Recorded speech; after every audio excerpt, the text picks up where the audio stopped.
News Radio 1310 KNOX 103.3 and 107.9 KNOX FM. 31 right now. We've got a cloudy sky, heading for a fairly steady temperature-wise day today. Steady temps in the 30s expected, and then snow tonight. We'll talk more weather coming up. We've got John Brodeen here. He's a realtor with Berkshire Hathaway Home Services Family Realty. If you have a question, anything to do with real estate, John is here to answer those questions. 775-5559 is the number to call or text, or email us live at knoxradio.com. Hi, John. How you doing? Hey, I'm good. Thank you for having me, as always. It's always a pleasure to have you here. How was your Thanksgiving? I haven't talked to you for a while. Yeah, it was great. So my parents live in town here. My wife's parents live in town. Oh, so that's cool. Yeah, so we all two got Thanksgivings together. every year or not? Actually, we usually combine them. We all get together and do That's a one good big idea. dinner. It's fun. Yeah. All right, very good. What's your favorite side? I always like to ask. Oh, I just got asked this. Probably the bread dressing or the scallop corn. Those are my two. Those are my two too. Yeah, the dressing, the stuffing. Or I call it stuffing. Good taste. It's not. We don't stuff into the bird anymore. But scallop corn, my favorite too, and of course, got to have gravy on that. Yep, of course. And so we'll move on from that. So anyway, hey, my mouth is already starting to water. No, we got a long time till next Thanksgiving, so let's not think about that. Right, and all the leftovers pretty much gone by now. So it's kind of how it works. Oh yeah. All right, so you're here to talk about real estate. What's on your mind today? Yeah, so something I thought that'd be really helpful for people in Grand Forks is, first off, so we know prices have gone up quite a bit in the past year. We know interest rates are still very low. They've gone up a tiny bit. So the average or the median sale price on a home in Grand Forks is right around $238,000. We're not using the average. We're purposely using the median because a few luxury sales tend to skew the average a little bit more. Okay. So for the average home buyer, what they could expect, in that middle price range, what they can expect for a house, what they can expect for a house payment, with taxes, insurance, everything like that. That's what I'm going to cover here today. So, all right. Like I said, $238 is the median sale price in Grand Forks, and your house payment on a $238,000 house in Grand Forks is going to be about $1,526 a month. Now, again, I should preface this: I'm not a lender. Talk to your lender; they'll give you more for sure numbers, and I'll tell you what That's figures. with a standard. I mean, what do you usually put? 10% down? Is that usually how it works? I put 5% down 5%, in this case. You okay. could actually go as low as like 3% down, kidding. 0% down if it's in East Grand Forks and you qualify for a USDA loan, or if it's rural, and 0% down if you can qualify for a VA loan if you're a veteran. But we put 5% down here. That's one of the most common loan types. So principal and interest is going to be $969 a month. So total is $1,526. Principal and interest is $969 a month. Your taxes are going to be about $290 a month, property taxes. Homeowners and mortgage insurance is going to equal about $268 a month. Remember, whenever you're putting less than 20% down, you're going to have mortgage insurance, Sure. which is totally normal. The majority of first-time home buyers, the vast majority of first-time home buyers, are putting less than 20% down. So we're going off of a $238,000 sale price, which is the median. The down payment would be about $11,900. That's 5% down. Your interest rate, we're calculating at the current rates of about 3.125. Your interest rate could vary depending on your credit score situation, that sort of thing. So you could do a little bit better, you could do a little bit worse. Like we said, property taxes $290 a month. Homeowners insurance $125 a month. Mortgage insurance $143 a month, and this would be over a 30-year loan. So if you're spending $238,000 in Grand Forks, what can you expect to get? So here's an example. This is actually a listing I sold. This one sold just a few months ago, or during the summer. So it's a ranch style home, newer roof, vinyl siding, newer windows, built in 1958. Total square feet 2,100, so that's 1,050 on the main floor, 1,050 in the basement. 4 bedrooms, 2 full bathrooms. It's got a detached single stall garage. Now this home is pretty updated. Kitchens, bathrooms, the basement's been recently finished. The flooring's pretty nice, trim's nice. Kitchen looks good. It's got stainless steel appliances, that sort of thing. If you were to go with a more outdated house, you could still get a 2-stall in this price range.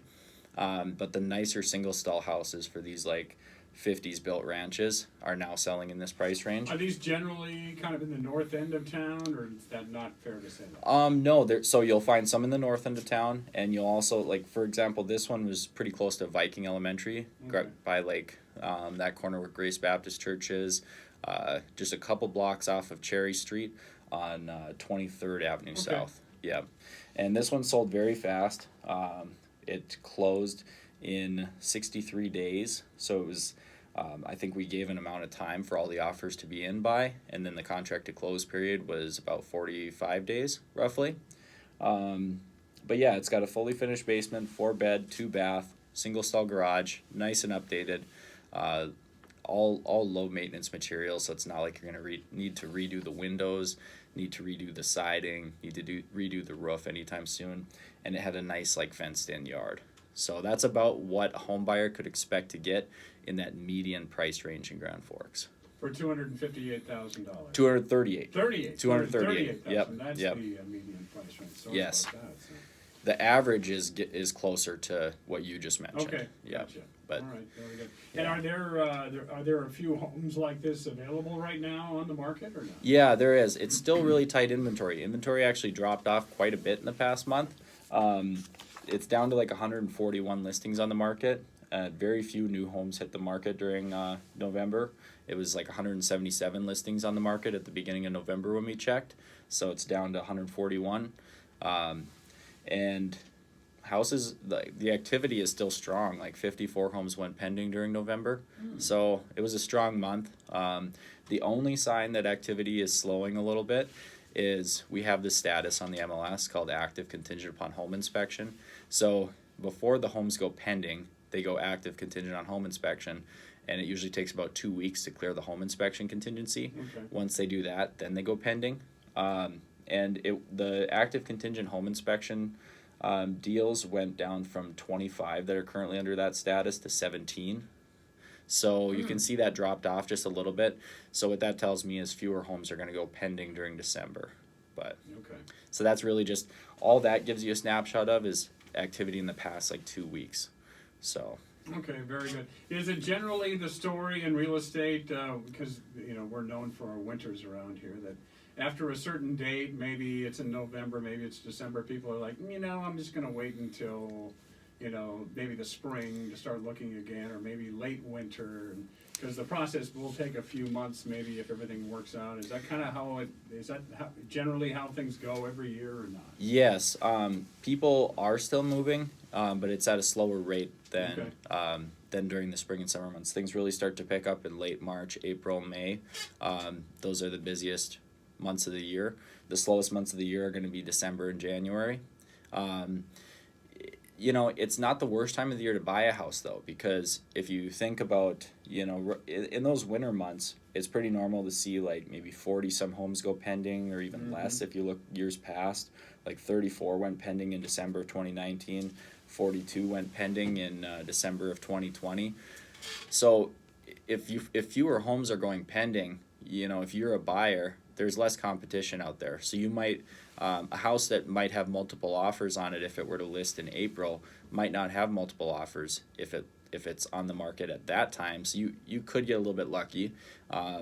Right now we're still seeing homes that are attractive and well priced get multiple offers, but fewer homes are selling for over asking price right now compared to the summer months. Like, it's a pretty big change. The original list to sale price ratio measures what a house originally lists at compared to what it eventually sells for. So that's after price reductions and Okay. negotiations. The closer this is to 100, that means if it were 100, that would mean everybody on average is getting 100% of their original list price. Last month when we checked at the end of October, it was 99.29.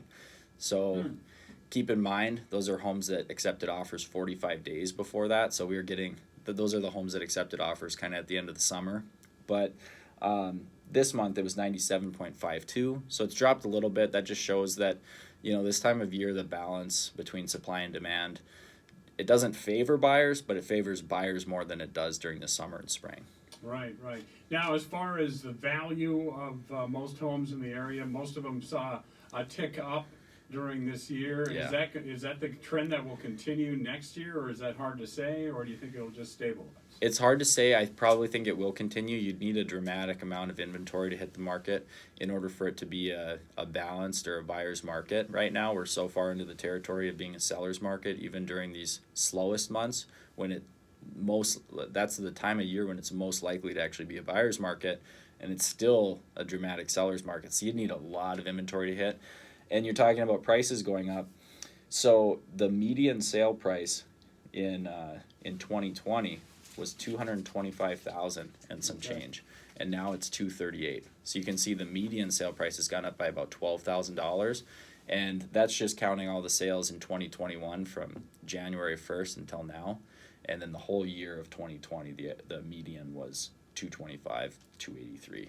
So it might be, if you can make the purchase now, you might save yourself some money because things could be going back up and continuing their trend next year. Because it's the basic information out there is it's supply and demand. Yeah. And when the supply is low and the demand is high, then the prices usually go up. Yeah, Right? and I expect that to continue, and I expect it to be an even tougher market for buyers in those spring months. The one thing that could change things a little bit, that could curb demand, is if we saw interest rates get pushing the high 3s or into the 4s. You know, there's no way for me to know what exactly interest rates are going to do. Chances are they're going to go up some, but they can still go up some and still be really low interest rates. And we did see year after year, demand got higher year after year, even from like 2015 through 2019 before the interest rates dropped. More homes were selling each year, even during those years, and that was before the interest rates dropped. So the demand is there. I don't see the demand falling back too much. It's just people want to own homes. You've got the millennial age group that's getting into buying homes, and that's a pretty big demographic. So there's a lot of demand, and it's people see other people who bought homes 4 years ago, how much money they've made on those homes, right? And they want to they want to be a part of that too. Get in on that deal. Just get in for the long term. That's what I would say to you. Don't expect to make money really quick. Don't expect to flip it right away. No. I mean, you could get really lucky, but you don't want to gamble. But being in real estate for the long term is a wonderful idea. All right. We're talking with John Brodeen, realtor with Berkshire Hathaway Home Services Family Realty. John, if someone would like to talk to you, what's the best way to get a hold of you? Yeah, my cell phone is 701-213-5428. I'm active on Facebook, YouTube, Instagram. Just look up John Brodeen Realtor. You'll find me. So yeah, follow along. I post a lot of great content on there. Okay, very good. Thank you, John. Yeah, thank you. Day 25, right now 31. Back with more in just a bit here on News.